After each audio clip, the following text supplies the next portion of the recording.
O universo de Berserk encontra-se em um estado de suspensão dramática após os eventos recentes, intensificando a ansiedade dos leitores pelo próximo capítulo. Bem, a pausa forçada imposta a Guts, o protagonista, despertou uma onda de especulações sobre o que a continuação dessa saga, ela reserva pra gente. Bom, será que ele pode emergir da situação extremamente revigorado ou ele não vai se encontrar?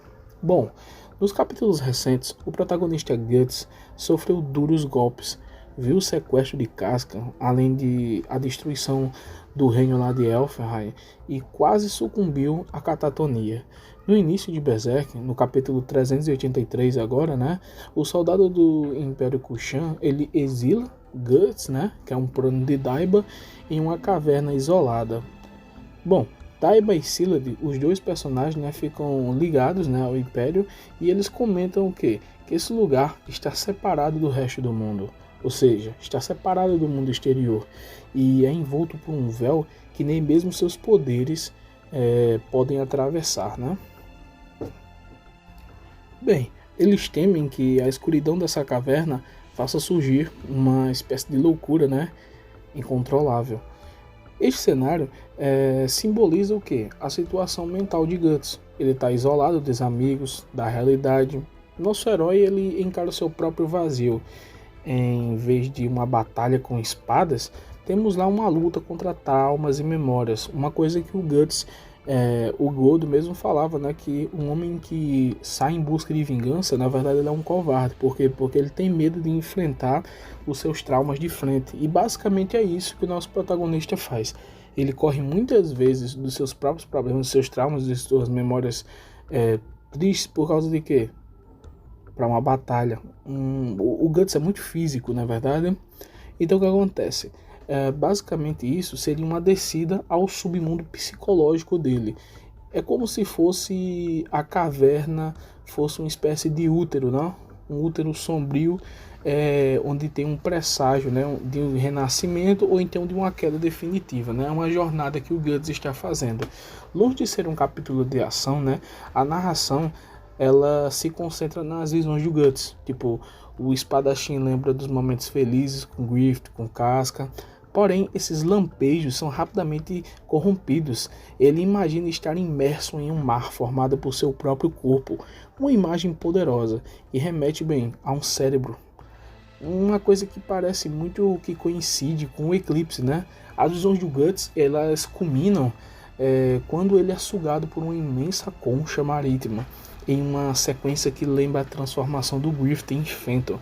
A crítica aqui, é que sugere que essas imagens são significativas, que Guts se tornaria uma espécie de demônio, mas pode representar, na verdade, um processo de ascensão mental, um confronto final com seus traumas, para que ele retome aquela vontade de viver, A concha, que está basicamente envolto, do Guts, ela funciona como uma espécie de metáfora para uma incubadora da transformação, E também é um lembrete de que nem todo renascimento precisa seguir o caminho das trevas.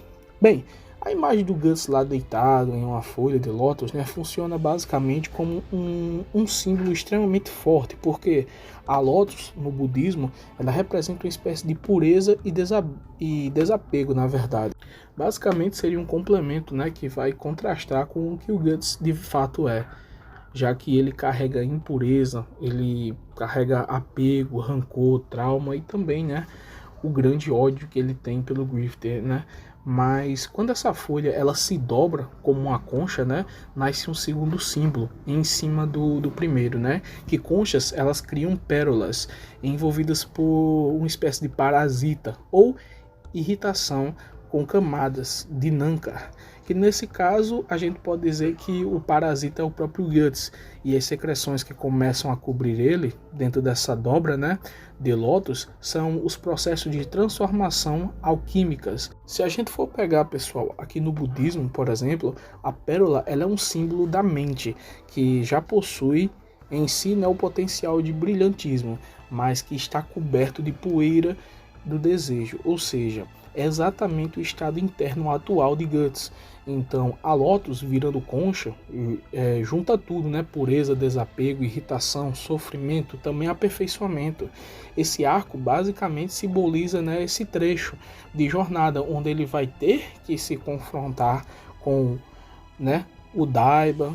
Como o Daiba disse, né, é o caminho real, não é mais o Griffith em si, mas o apego à existência de Griffith dentro dele. Ele vai ter que decidir até onde ele vai polir essa pérola interior, ou então ela vai liberar, né, o apego a Griffith. E é importante, né, ele discutir também a questão da impureza da besta da obscuridade. Ou, além disso, também fazendo uma espécie de transformação total de seu desejo.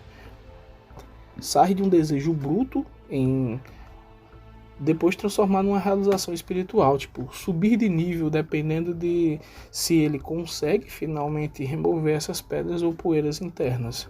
Eu acredito que ele vai se confrontar para superar seus apegos. Basicamente, né, outra coisa que a gente também pode dizer é que os caminhos espirituais, como o sufismo, por exemplo, existe a ideia de que para alcançar a iluminação através do confronto consigo mesmo, tem que ter o quê? Um estado específico. Então, uma pessoa ela deve entrar em reclusão, em um lugar sem luz e sem estímulos externos. Assim como né, uma semente, e que a semente ela não é plantada na escuridão, na terra sozinha. Depois disso ela brota como uma linda flor. O quarto que ele entra, ele deve ser escuro, vazio, assim como o Daiba disse, deixando a pessoa para o quê? Se confrontar.